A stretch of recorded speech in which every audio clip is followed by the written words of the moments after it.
Episode 344, The Chosen One. "Yes," a priest agreed. "Should we inform the Clifton family and ask for their help?" The Black Orchid cult had been established hundreds of years ago.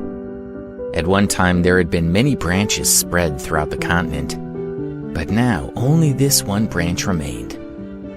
Long ago, the Clifton family had been entrusted with the Phoenix Jade Pendant, which was sacred to the cult, and the Cliftons had always been important to them. But 20 years ago, the Chosen One, Cynthia, had secretly gotten married, which had broken all the rules. The cult's leader had been furious, and he had almost killed the entire Clifton family. The Jade Pendant had been lost, and no one had known what had happened to Cynthia's daughter. If the baby had survived, then she might be the new Chosen One. So the cult leader had allowed the Clifton family to live and urged them to look for the Jade Pendant and the baby girl. But 20 years later, the Clifton family had found nothing. "No," Cassius said. The fourth priest was surprised, but he knew that the Clifton family had almost completely lost touch with the Black Orchid cult over the years. Their vast contact had been 8 years ago, when Rufus Clifton had traveled to Canada to visit. "I think the Chosen One is probably Cynthia's baby girl," Cassius said. "If the Clifton family found her, then it's possible they've betrayed us and hidden her." "That is a great sin," one of the priests said, his voice hushed. "The gods will be angry, and it won't just be the Clifton family who will be punished. We will all be held responsible. Are the Cliftons crazy?" "The Clifton family no longer seems to be sincere in their devotion," Cassius said, sighing. "If we discovered that they have indeed betrayed us, then how should we deal with them?" one of the priests asked. "They have violated our sacred laws, and they have provoked the anger of the gods," Cassius said, frowning.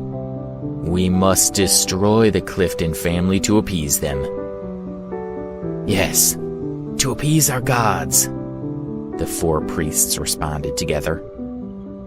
Then they bowed to Cassius and left to track the whereabouts of the Chosen One. "Please be patient with us, honored gods," Cassius prayed, lifting his hands to the sky. "Your people have gone to look for your Chosen One, and I believe we will soon be able to provide you with a beautiful, kind-hearted woman." News of the decisive battle at Silver Lake had spread throughout the martial arts communities and beyond to ordinary people. Of course, many of the details had been exaggerated, but the basic story was accurate. It was well known that many famous people in the martial arts world had gathered at Silver Lake, and Lee had defeated them. But then, a young man called Alex arrived and killed Lee.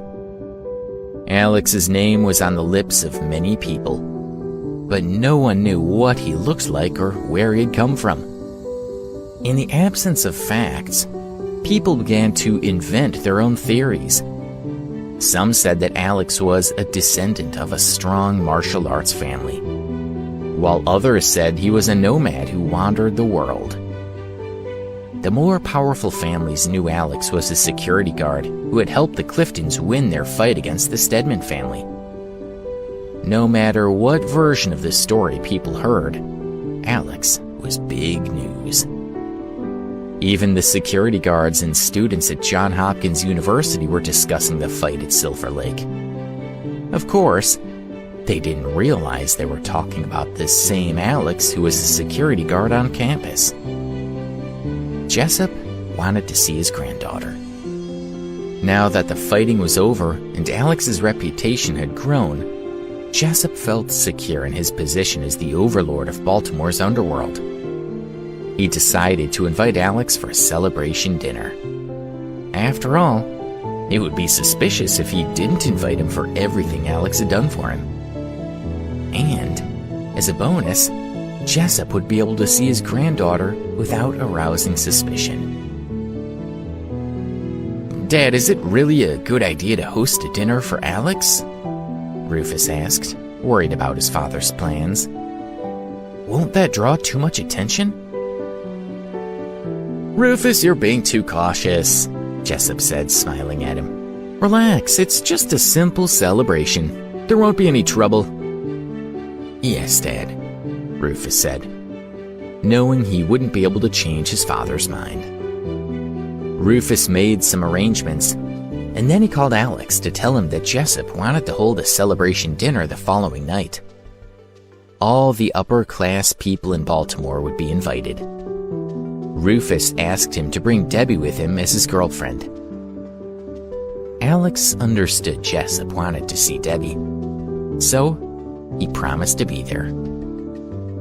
When Alex told Debbie, she was thrilled, as she wanted to spend more time with Jessup.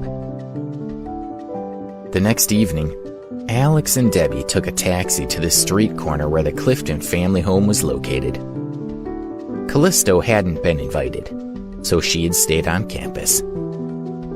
Alex and Debbie began to walk along the street when they saw a few young people standing by a car, talking about the fight at Silver Lake.